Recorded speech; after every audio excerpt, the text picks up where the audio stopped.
करें साथियों, आज ही के दिन 9 साल पहले नरेंद्र मोदी जी हमारे देश के प्रधानमंत्री बने। 9 साल बाद आज कांग्रेस पार्टी प्रधानमंत्री जी से 9 सवाल पूछ रहे हैं। ये सवाल राहुल गांधी जी ने भारत जोड़ो यात्रा के समय पहले उठाया था, बार बार उठाते रहे, कोई जवाब नहीं आया सरकार की ओर से, प्रधानमंत्री की ओर से। और आज के दिन हम मजबूर हैं कि वही 9 सवाल हमें फिर से उठाना पड़ रहा है। और हम चाहते हैं कि इन 9 सवालों पर प्रधानमंत्री अपनी चुप्पी तोड़े। पहले ये डॉक्यूमेंट रिलीज करेंगे और ये है 9 साल 9 सवाल। 9 साल 9 सवाल।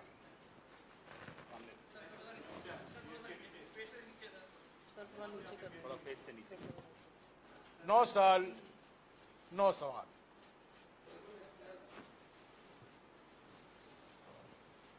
9 years 9 questions। 9 साल 9 सवाल। साथियों, जैसा कि मैंने कहा था कि बार बार राहुल जी भारत जोड़ो यात्रा के समय कन्याकुमारी से लेकर श्रीनगर तक सभी राज्यों में ये सवाल उठाते रहे, पर इसका जवाब नहीं आया सरकार की ओर से और खास तौर से प्रधानमंत्री की ओर से, क्योंकि ये सारे सवाल प्रधानमंत्री से पूछे गए थे। मैं ये 9 सवाल अब गिनूंगा, दोहराऊंगा और यही मांग करूंगा कि ये 9 सवालों पर प्रधानमंत्री अपनी चुप्पी तोड़े। पहला सवाल अर्थव्यवस्था से संबंधित है। हम लोग सब जानते हैं कि हमारी देश पीड़ित है महंगाई से, बढ़ती हुई बेरोजगारी से, नोटबंदी से, पहला नोटबंदी, दूसरा नोटबंदी, गलत तरीके से जीएसटी लागू होने के बाद जो एमएसएमई खत्म, और इसका पूरा और हमें देखने को मिल रहा है। आर्थिक विषमताएं बढ़ती हैं, आर्थिक विषमताएं बढ़ती हैं।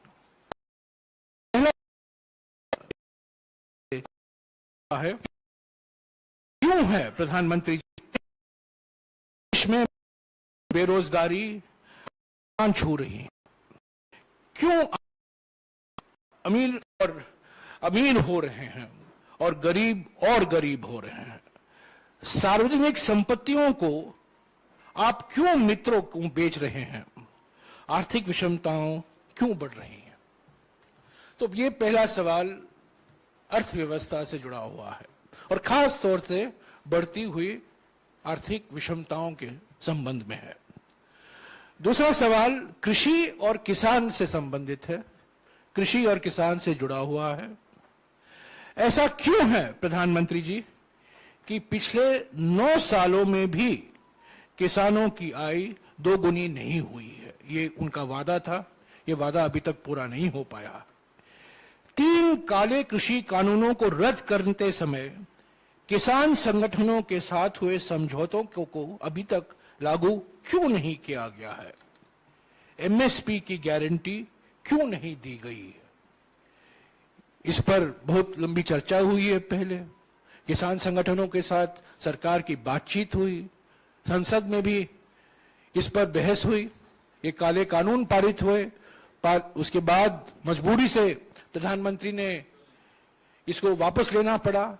तब के समय कुछ बातचीत हुई किसान संगठनों के साथ, और आज भी रद्द करते वक्त जो वादे किए गए थे, जो गारंटी दिए थे, आज तक वो पूरे नहीं हुए हैं। तीसरा सवाल प्रधानमंत्री से, ये तीसरा सवाल पिछले 3-4 महीने से हम कर रहे हैं। खासतौर से मित्रवादी पूंजीवाद का मिसाल जो हमें देखने को मिल रहा है, रोज कुछ ना कुछ मोनानी कहानी जो हमें उसको अखबारों में, टीवी में, मीडिया में, कई माध्यमों से हमें जानकारी मिलती रहती है। ऐसा क्यों है प्रधानमंत्री कि अडानी को फायदा पहुंचाने के लिए LIC और SBI में जमा जनता के खून पसीनों की कमाई को दांव पर दिया गया है। भ्रष्टाचार को खत्म करने की बात करने वाले प्रधानमंत्री इस पर जवाब क्यों नहीं देते कि अडानी की फर्जी कंपनियों में, शेल कंपनियों में, फर्जी कंपनियों में 20,000 करोड़ रुपए किसके हैं? इस पर आप जानते हैं हमने 100 सवाल, हम अडानी के हैं कौन श्रृंखला में हमने 100 सवाल पूछे हैं, उसका एक भी जवाब नहीं आया है। और अभी ये प्रचार किया जा रहा है कि सुप्रीम कोर्ट से एक क्लीन चिट मिला है। ये बिल्कुल क्लीन चिट नहीं है, ये भी साबित हो गया है। और भी सवाल उठते हैं और खास तौर से ये फर्जी कंपनियों से जुड़े हुए हैं। और ये 20,000 करोड़ रुपया किसका है? चौथा सवाल भी राहुल जी ने बार बार भारत जोड़ो यात्रा के समय उठाया था, हमने भी उठाए हैं, बार बार हम उठाते रहते हैं। ये आंतरिक सुरक्षा से संबंधित है और खास तौर से चीन से जुड़ा हुआ है। जो 19 जून 2020 को प्रधानमंत्री ने चीन को क्लीन चिट दे दी, उसके वजह से हमें परेशानी भुगतनी पड़ी है। और हमारा इस संबंध में सवाल है, ऐसा क्यों है प्रधानमंत्री जी कि चीन को लाल आंख दिखाने की बात करने वाले आप उनको 2020 में क्लीन चिट दे दी, जबकि वो आज भी हमारी जमीन पर कब्जा करके बैठा है। पांचवा सवाल अभी आप देख रहे हैं मणिपुर में क्या हो रहा है, एक वो अभी नया मिसाल है। और भी राज्यों में ध्रुवीकरण फैलाया जा रहा है, हिंसा फैलाया जा रहा है।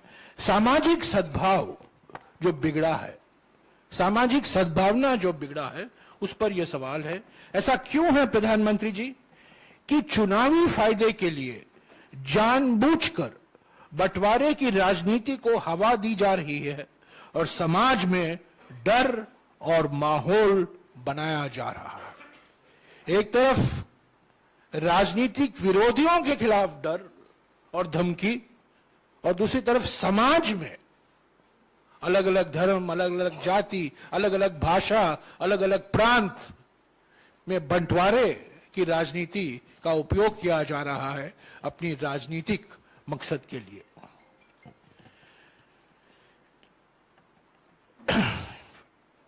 छठा सवाल है हमारा सामाजिक न्याय से संदर्भ में। ऐसा क्यों है प्रधानमंत्री जी कि महिलाओं, आप देख रहे हैं जंतर मंतर में, ऐसा क्यों है कि महिलाओं, दलितों, आदिवासियों, OBC और अल्पसंख्यकों के खिलाफ हो रहे अत्याचारों पर आप चुप रहते हैं? जाति जनगणना, कास्ट सेंसस, वो जाति जनगणना की मांग को क्यों नजरअंदाज किया जा रहा है? कांग्रेस अध्यक्ष मल्लिकार्जुन खड़गे जी ने प्रधानमंत्री को भी खत लिखा है, उसका भी जवाब नहीं आया। राहुल जी ने बार बार भारत जोड़ो यात्रा के समय इसकी मांग की। आप जानते हैं जब UPA की सरकार थी हमने जाति जनगणना की थी, पर बहुत से कारणवश जो मैंने पहले आपको बताया है वो प्रकाशित नहीं हो पाया। और हमारी मांग है और अनेक विपक्ष पार्टियों की मांग है कि जाति जनगणना होना जरूरी है, पर यह अभी तक इस पर प्रधानमंत्री ने कुछ कहा नहीं है। लोकतांत्रिक संस्थाएं पर अगला सवाल है। ऐसा क्यों है प्रधानमंत्री कि विपक्षी दलों और नेताओं के खिलाफ बदले की भावना, प्रतिशोध की भावना से कार्रवाई की जा रही है? क्यों जनता द्वारा चुनी हुई विपक्षी दलों की कई सरकारें गिराई गई हैं? पिछले 9 सालों में संवैधानिक और लोकतांत्रिक संस्थाओं को क्यों कमजोर किया जा रहा है?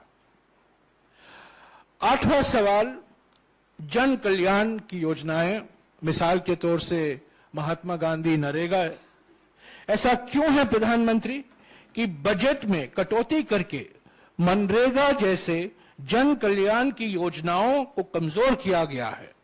गरीब, आदिवासी एवं जरूरतमंदों के सपनों को क्यों आप कुचला जा रहा है? और हमारा अंतिम सवाल, प्रधानमंत्री को हम याद दिलाना चाहते हैं, कोरोना मिसमैनेजमेंट आज हम भूल गए हैं, पर एक समय था कोरोना महामारी से सारा देश पीड़ित था। ऐसा क्यों है प्रधानमंत्री कि कोरोना के कारण और खास तौर से कोरोना मिसमैनेजमेंट के कारण, कुप्रबंध के कारण 40 लाख लोगों ने अपनी जान गंवाई। 40 लाख लोगों की मौत के बाद भी उनके परिवारों को मुआवजा देने से मना कर दिया गया। क्यों अचानक लॉकडाउन करके लाखों कामगार साथियों के घर जाने के लिए मजबूर किया गया और उन्हें उनके हाल पर छोड़ दिया गया?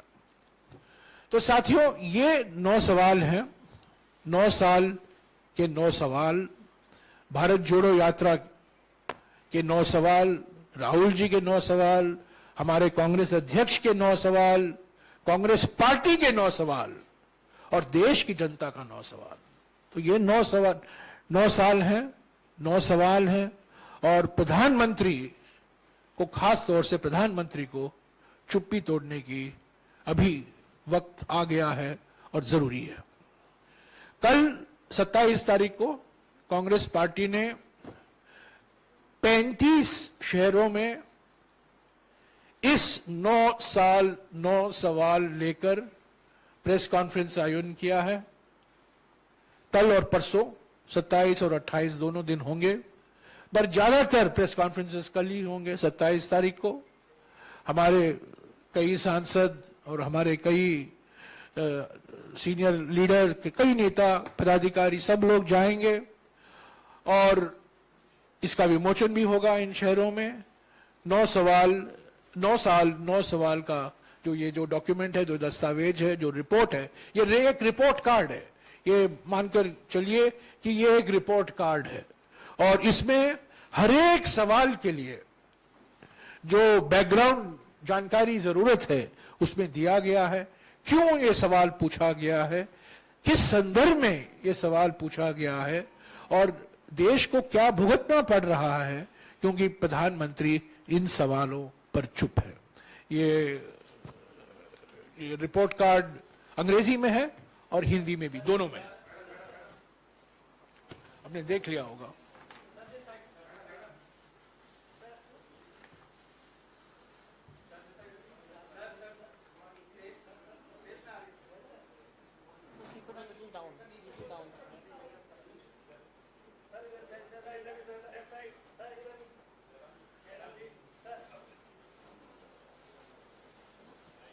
मैं अभी पहले पवन से और बाद में सुप्रिया से गुजारिश करूंगा कि आपको संबोधित करें। धन्यवाद जयराम जी। आज दरअसल प्रधानमंत्री को माफी दिवस मनाना चाहिए।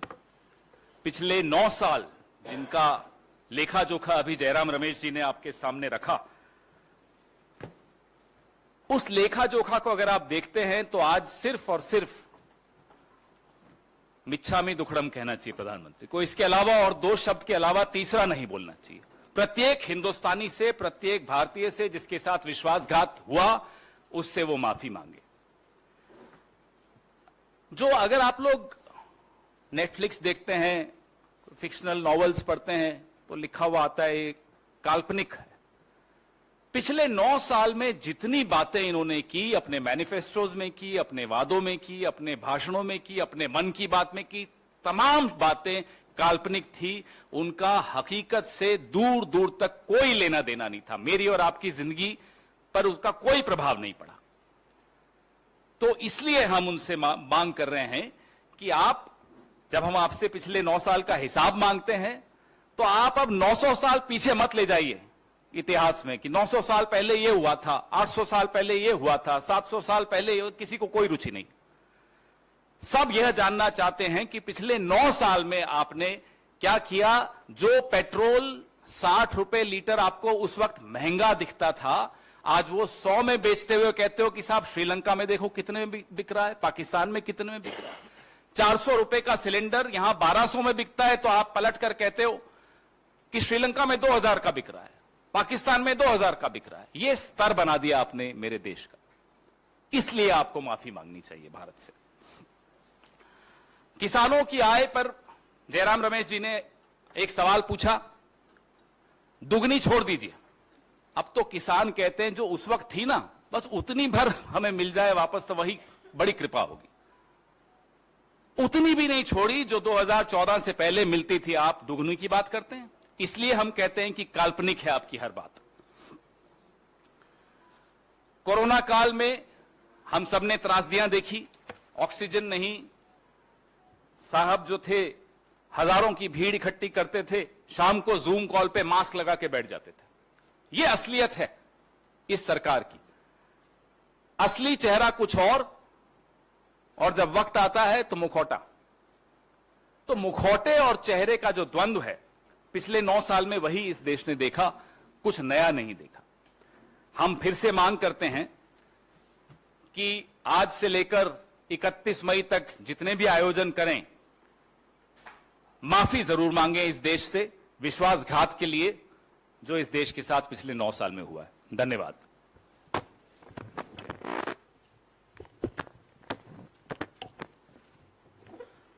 धन्यवाद जयराम जी, धन्यवाद पवन खेरा जी जिन्होंने कुछ कहा।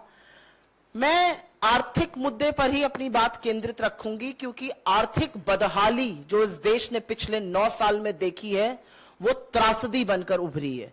क्योंकि 76 साल आजादी के बाद 9 साल एक अहम हिस्सा होता है उसका, और उस अहम हिस्से में बेरोजगारी का, महंगाई का, भ्रष्टाचार का वो तांडव देखा है इस देश ने, और जो छुपाने की उसको कोशिश करी है वो वाकई त्रासदी है।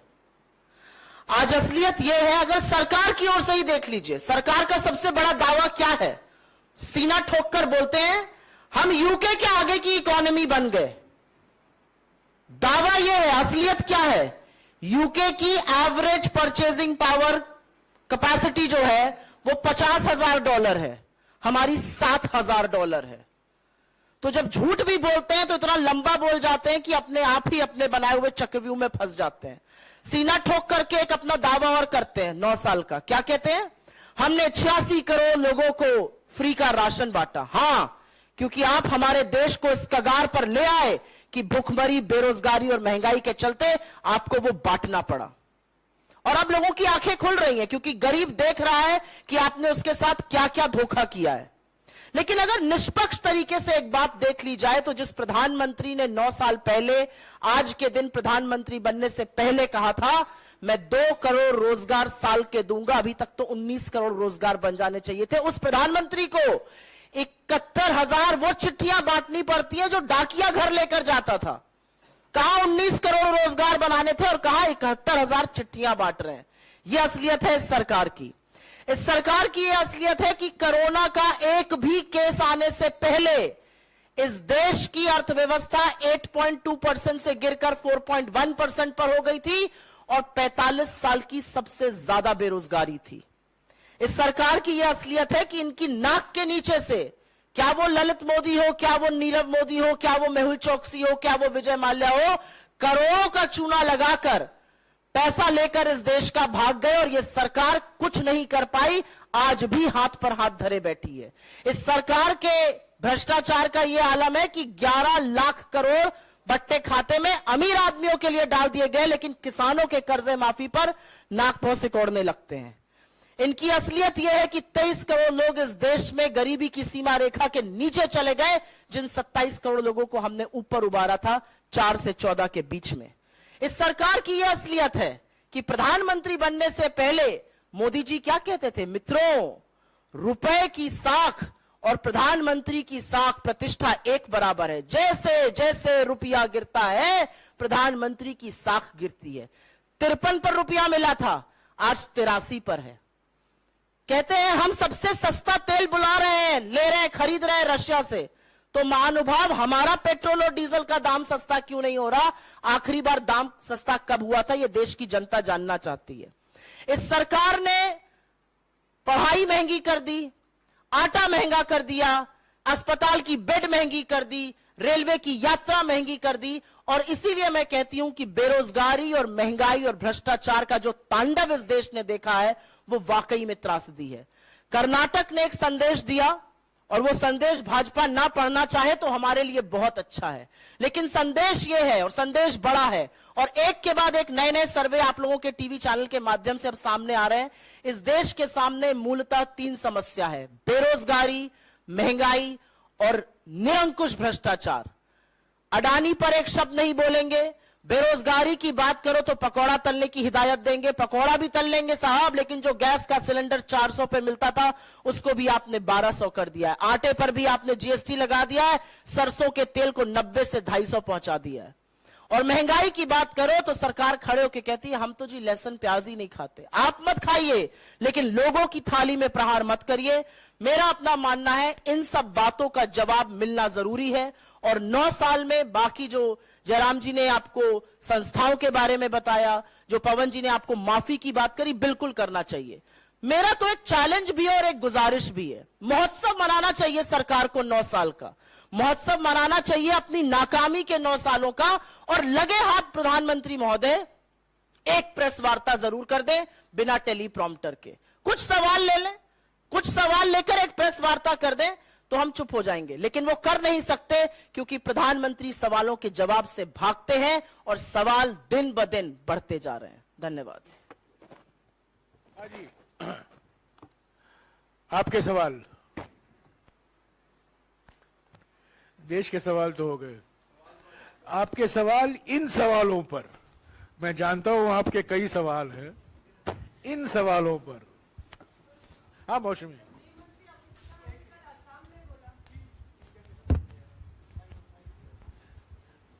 पहले हम इन सवालों पर सवाल लें, बाद में आपके मन में जो है हेडलाइन के पीछे वो बाद में हम करेंगे। सर, लगातार सरकार के तमाम मंत्री 9 सालों पर प्रेस वार्ता करेंगे और गृह मंत्री ने उसकी शुरुआत भी की।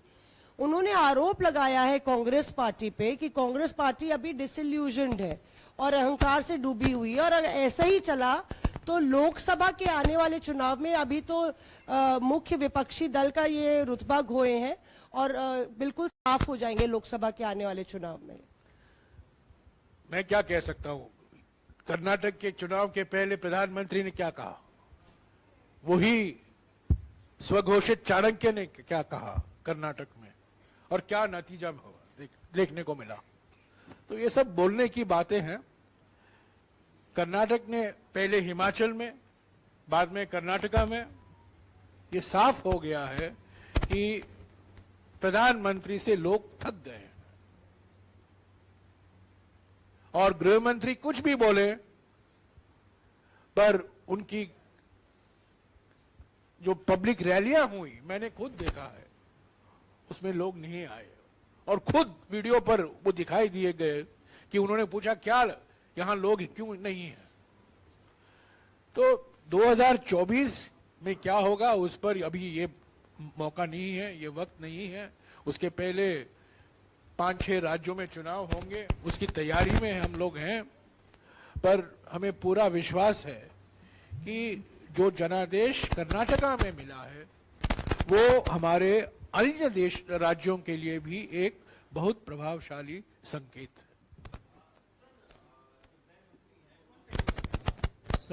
सर मेरा सवाल आपसे ये है कि एक आप कांग्रेस हेल्दी डेमोक्रेसी की बात करती है, तो 9 साल में कुछ सरकार ने काम भी किए होंगे, तो आपको क्या लगता है, आपने सवाल तो खड़े किए ही हैं, अगर इस 9 सालों के काम को 10 में से एक काम तो 9 साल में हुआ है, एक काम तो हुआ है कि जो यूपीए के समय कार्यक्रम थे, जो परियोजनाएं थी, उनको नया नाम दिया गया।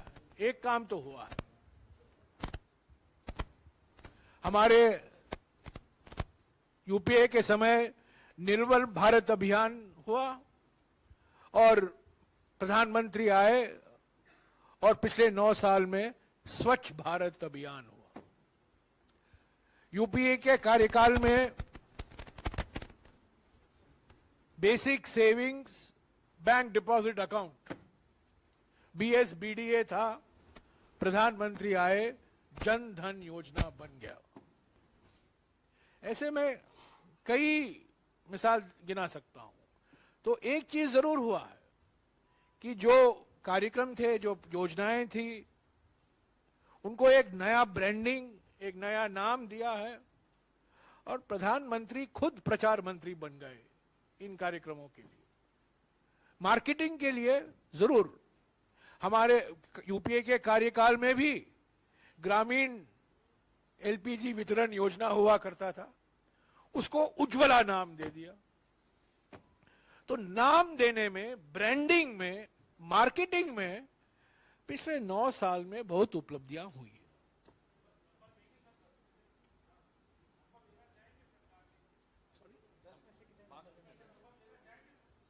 नहीं, नंबर नहीं दूंगा मैं, पर मार्केटिंग, ब्रांडिंग में उन्होंने बहुत कुछ काम किया है, बहुत कुछ काम किया है और हमें सीखने को भी मिला है।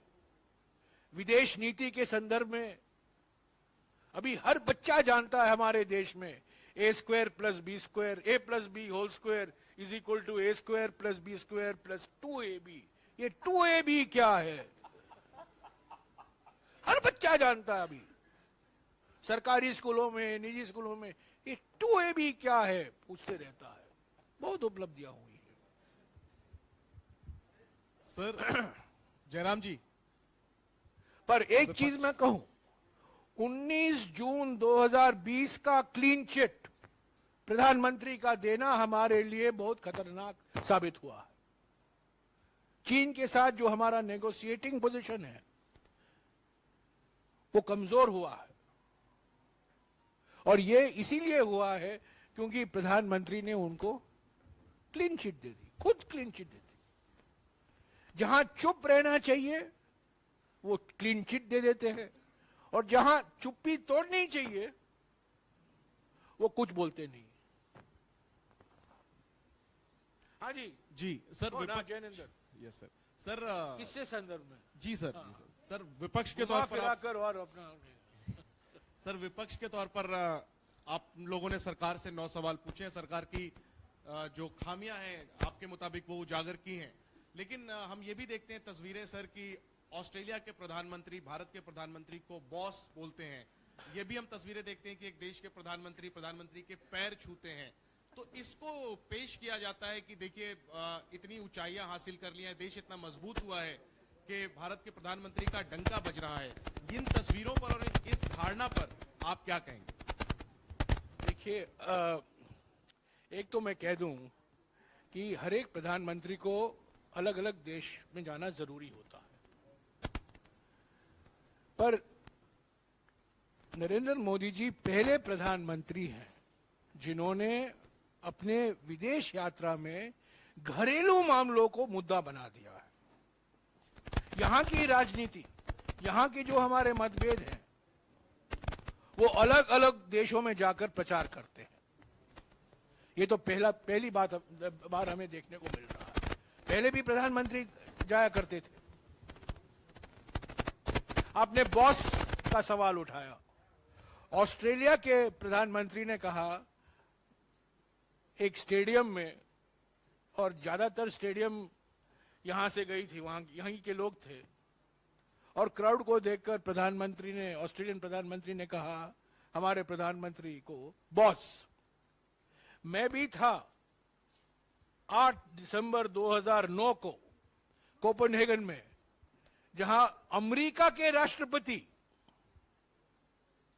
ने मनमोहन सिंह जी को गले लगाकर कहा यू आर माई गुरु। मैं खुद मौजूद हूं, मैं कुछ गवाह हूं। उन्होंने मनमोहन सिंह जी को कहा यू आर माई गुरु। तो ये सब चलता रहता है। सवाल ये है, मूल प्रश्न ये है कि हमारे संबंध चीन के साथ, श्रीलंका के साथ, नेपाल के साथ, बांग्लादेश के साथ, पाकिस्तान तो अलग है, भूटान के साथ क्या परिवर्तन हुआ है? क्या उसमें कोई हमें कोई अलग चीज देखने को मिली है? अमेरिका के साथ हम गहरे संबंध चाहते हैं, यूरोप के साथ भी हम संबंध चाहते हैं, पर अपने आप को विश्वगुरु के रूप में देखना, मैंने कभी कोई पहले प्रधानमंत्री ने नहीं कहा है। और ये G20 का जो तमाशा इन्होंने करके दिखाया है, G20 में 20 देश हैं, 20 सदस्य हैं, हर एक देश में हर साल ये मीटिंग होती है। 18 देशों में मीटिंग हो चुका है, 19वां देश भारत है। इसमें क्या है उपलब्धि?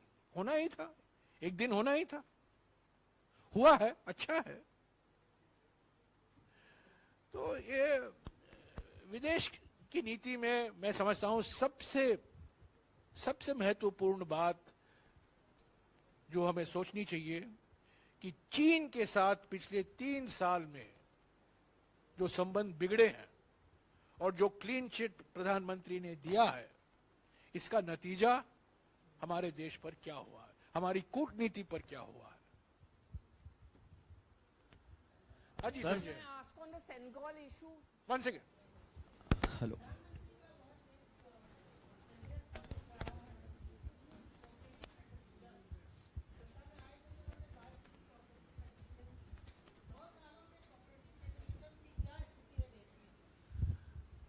कोऑपरेटिव फेडरलिज्म का जिक्र इसमें है, आप देखेंगे कोऑपरेटिव फेडरलिज्म को बहुत चोट पहुंचाया गया है पिछले 9 सालों में।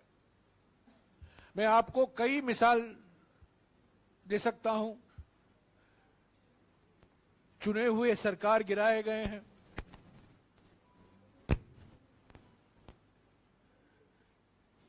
राजनीतिक जो विरोधी हैं उनके खिलाफ प्रतिशोध की राजनीति अपनाई गई है,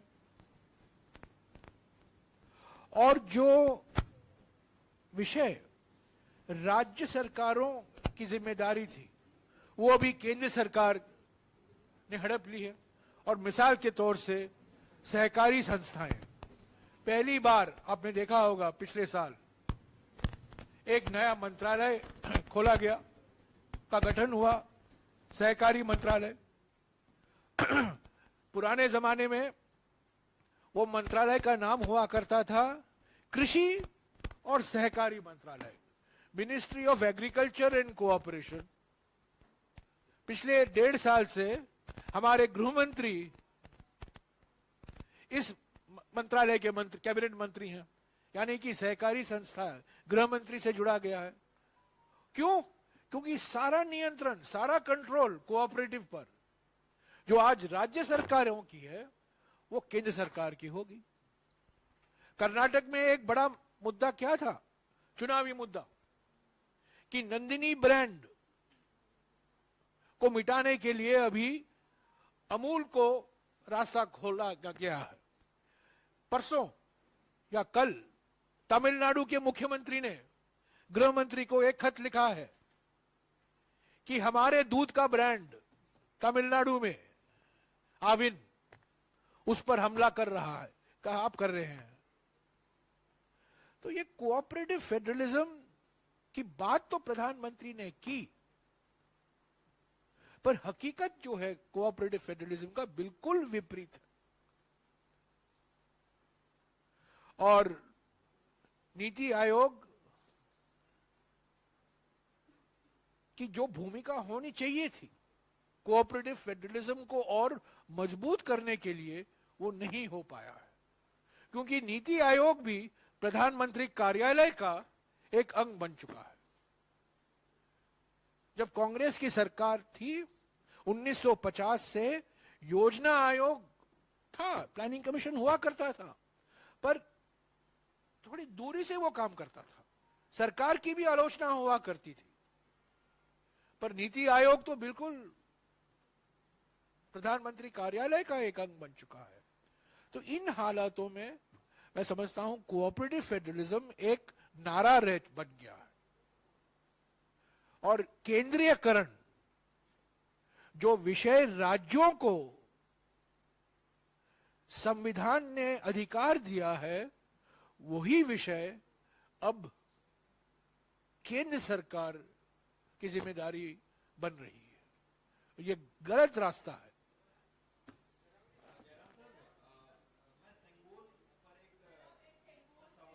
You tweeted in the morning, but there has been a rebuttal which has come in. Nothing from on the, this. No, no, I'm no, taking no. questions you on this. finish on that, na? I'll take that later.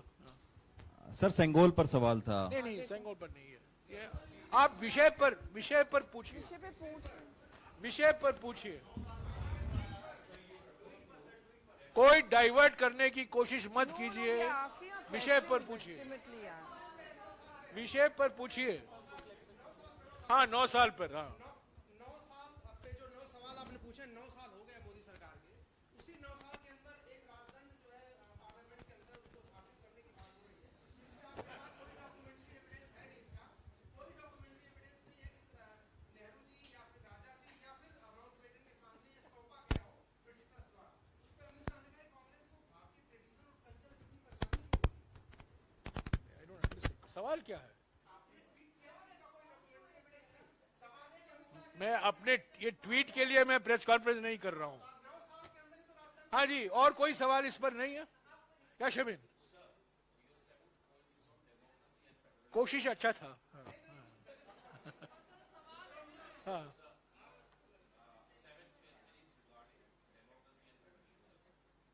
Highest symbols of federalism is Rajya Sabha. In the inauguration of this parliament building, we don't see the representation of Rajya Sabha, as in Rajya Sabha chairman's name is not there. Do you see it as an insult to Rajya Sabha and devaluation of Rajya Sabha? All institutions have been devalued in the last 9 years. All constitutional authorities have been devalued. All investigative agencies have been misused. There has been a consistent effort to orchestrate a confrontation with the judiciary. A consistent effort. So, the devaluation of institutions, I don't want to get into, take institution name one by one, but all constitutional authorities, there has been a systematic attempt to undermine the independence and professionalism of all constitutional and other legal authorities. Sir हाँ जी, नहीं, sir आपने China को लाल बिल्कुल नहीं sir आपने China को लाल आंखें दिखाने की और कुछ सर पूछ तो रहा हूं, आप जवाब। आपने चाइना को लाल आंखें दिखाने की बात कही, आपने कहा आतंकवाद के मुद्दे पर चोट करने की बात कही। बीजेपी का कुछ दिन पहले ही टेक आया था कि जब राहुल गांधी ने लाल चौक पर तिरंगा फहराया तो वो बीजेपी की ही सफलता का पर्याय था। नेक्स्ट सवाल, इसका जवाब बहुत बारी मैं दे चुका हूं। अगला सवाल। नहीं, बिल्कुल नहीं, डाइवर्ट मत कीजिएगा। Mister Jairam, okay, thank you.